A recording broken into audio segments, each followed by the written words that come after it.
Namaste, gods, goddesses, and emissaries of light. This is Dr. Shreya Tayen.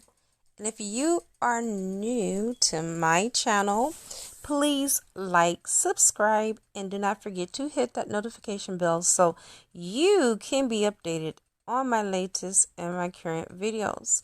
Welcome, welcome, welcome, everyone. I am going to be talking to you about the hyper-sexualized man. First and foremost, let's say this. The hypersexual man did not get here overnight.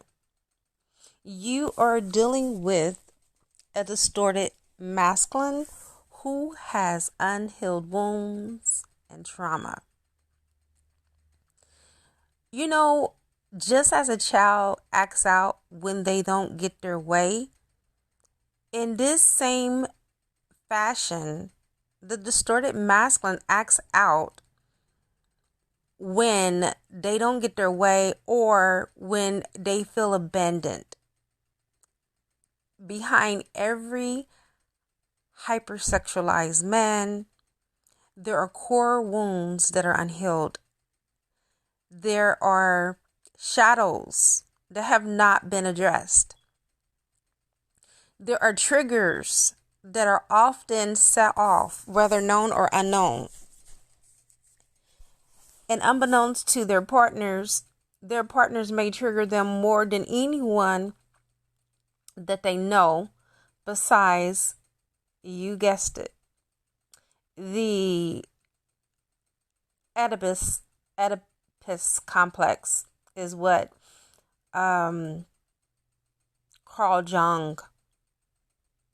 Dr. Carl Jung has coined it as, or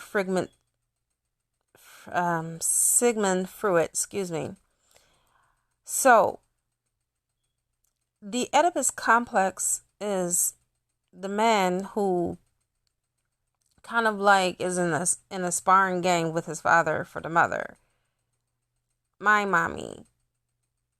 Because, again, he feels threatened that the father will take the mother away. And so you have these children that grow up with these, I would say, false ideology of what the mother holds for them. Then you have mothers that are enablers to many of their sons, where they actually take on the role of the girlfriend and become more than just a mom. They start to tell them how to dress, the way that they want them to dress, how to speak, what careers and jobs to pursue, etc. So, these hypersexualized men are groomed in such a way that it starts from childhood. It's not something that just is bestowed upon them in adulthood. These are issues that they have been battling with and struggling with even lifetime after lifetime. Okay? All of our parents are karmics. Our siblings, our family members, they are here. We chose them. They chose us. We picked each other so we can learn our karmic lessons and we can heal our core wounds. Instead of allowing ourselves to be healed by these wounds, a hypersexualized man will allow himself to play victim, or he will play the victim as a person who is just overstimulated sexually. Well, the reason why a person would find himself in this predicament is because they're trying to heal and they're using sex as an inanimate object in order for them to do so. It doesn't make it right. It doesn't make it wrong. There's no pointing fingers here, okay? Because women also have daddy issues, and most of the women that have daddy issues are promiscuous. Not all, but majority of them are. So could we say a hypersexual woman as well? Absolutely. It's just not the men. So I don't want my masculines to think, because I know how sensitive you guys can be sometimes, that I'm targeting you out. I am not. Okay? So, in order to heal these wounds, let's talk about the healing. Now that we already addressed the root cause, how do such one heal from that? First of all, a hypersexualized man can heal from being that way by first knowing his worth, knowing that his body is a temple, and that any connection that we engage in, it's a privilege for us to be engaged in that relationship or phenomena. We don't have to engage, for one. And the fact that we choose to, that is an honor. That is a privilege. I mean it in a spiritual sense of knowing that his Bible, and that he's just not going to give that away to anyone. And he's on social media, okay, and be a social media whore. He has wants and needs that need to be filled that he can't do for himself. And those wants and needs go beyond the physical. It goes wants and needs of security blanket all the time is one of the issues that most of these men need to overcome. This is the real world. It's humanly impossible for someone to be there for you, even your partner. So you have to be that in which you see. We shouldn't bash, or we should not look down. Different strokes for different folks. We all have our shadow. We all have our hang-ups. And it's not in our power to point finger or to blame someone because of the way that they are. And in the same breath of saying that, though, it also, on a flip side, doesn't give the person a way out or an scapegoat because of unmet needs from a child, from being a child raised in a situation to where it was enabling instead of empowering.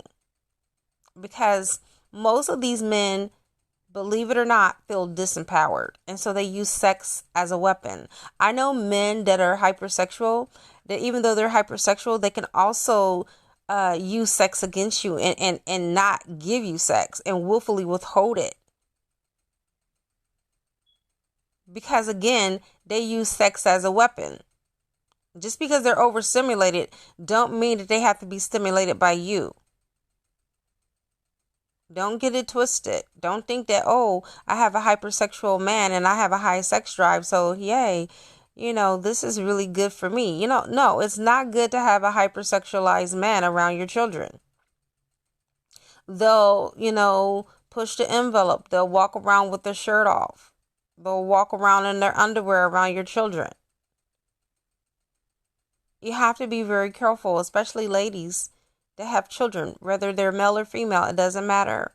When someone is overstimulated, sometimes they cross the line. I'm not saying this in all cases with hypersexual men, okay? But I'm just saying that this is a warning. This is a red flag. Always make sure that you're balanced in everything.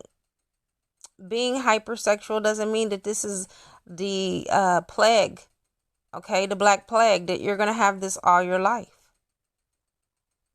The next step was seek out counseling. There are counseling for sexual addictions.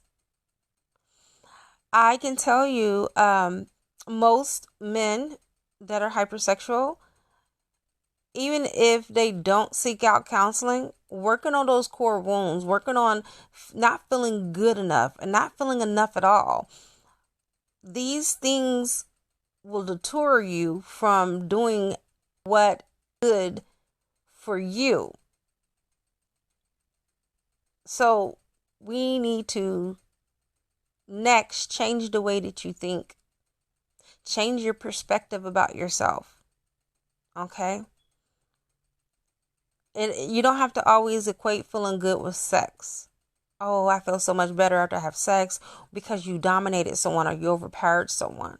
Because you're dealing with, lack of confidence. You're dealing with lack of security and stability within you. So start working on these shadow aspects of yourself. Not feeling confident. Not feeling good enough. Always looking outside of yourself for happiness and love. Find within you that in which you seek, and see how your senses will not be so overstimulated in a sexual way, but it will be stimulated because now you're actually showing up and you're living life. And you are the one that's bringing your own happiness.